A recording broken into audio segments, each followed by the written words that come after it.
Layman's evangelical fellowship విశ్వాసమే విజయము అనుదిన ధ్యానములు ఫిబ్రవరి 8వ తారీఖు. లోతైన నిశ్చయిత. సహోదరులారా, మీ పిలుపును ఏర్పాటును నిశ్చయము చేసుకొనుటకు మరి జాగ్రత్త పడుడి. మీరిట్టి క్రియలు చేయువారైతే ఎప్పుడునూ తొట్టిల్లరు. 2 పేతురు 1వ అధ్యాయము 10వ వచనము. పేతురు తన కాలములోని సంఘ ప్రజలకు వారి పిలుపును ఏర్పాటును నిశ్చయము చేసుకోవాలని సలహా ఇస్తున్నాడు. భక్తిలో దృఢ నిశ్చయిత ఉండుట గొప్ప భాగ్యము.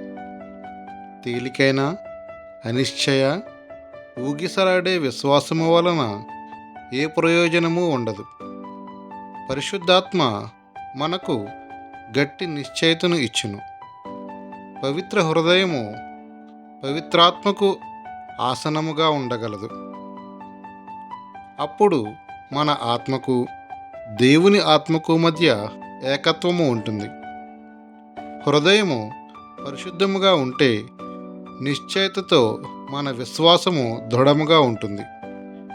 ఈ నిశ్చయిత అప్పుడప్పుడు పరీక్షింపబడాలి. కృప నుండి పడిపోయావేమోనని నీవు చూచుకోవాలి. పడిపోలేదంటే కృపగల యేసు సారూప్యం నీలో కనబడుతుంది. నీ హృదయం పరిశుద్ధముగా ఉంటే నీకు స్వచ్ఛమైన ప్రత్యక్షత ఉంటుంది. మీ విశ్వాసమునందు సద్గుణమును అమర్చుకొనుడి. విశ్వాసము సద్గుణమును అమర్చుకుంటుంది. నీవు సద్గుణమునకు జ్ఞానమును అమర్చాలి.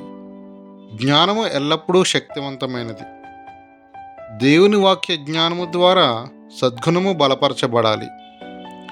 ఆశానిగ్రహము అనేది అవసరమైన లక్షణము.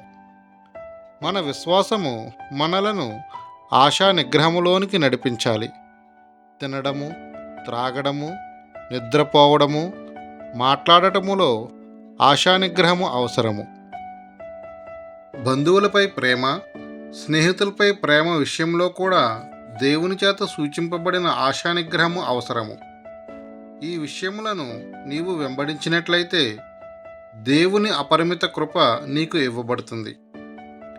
సహనము కొరకు మనము దేవుని అడగవలెను. ఎవరైతే మౌనంగా నుండి తక్కువ మాట్లాడతారో వారు తక్కువ తప్పులు చేస్తారు. సహనమునందు భక్తిని అమర్చుకోవాలి. భక్తి యందు సహోదర ప్రేమను అమర్చాలి. తరచుగా మనము దయ కలిగి ఉంటాము గాని అది ప్రేమ కాదు.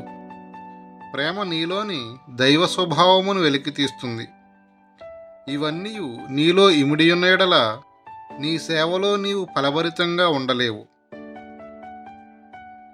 మనలను మనము పరిశుద్ధంగా కాపాడుకుంటూ ఈ మంచి గుణశీలములను కలిగియుండుట సాధనము చేసుకుంటే మనము ఎన్నడూ పడిపోము. మారుమనసు పొందిన తర్వాత చేయవలసినది ఎంతో ఉన్నది. మనకున్న ఒకే ఒక్క లక్ష్యము దేవుని పరిపూర్ణ ప్రణాళికను చేరుకొనుటయే. పేతురు యేసుక్రీస్తు యొక్క నిజత్వాన్ని చూడగలిగిన భాగ్యమును కలిగి ఉన్నాడు.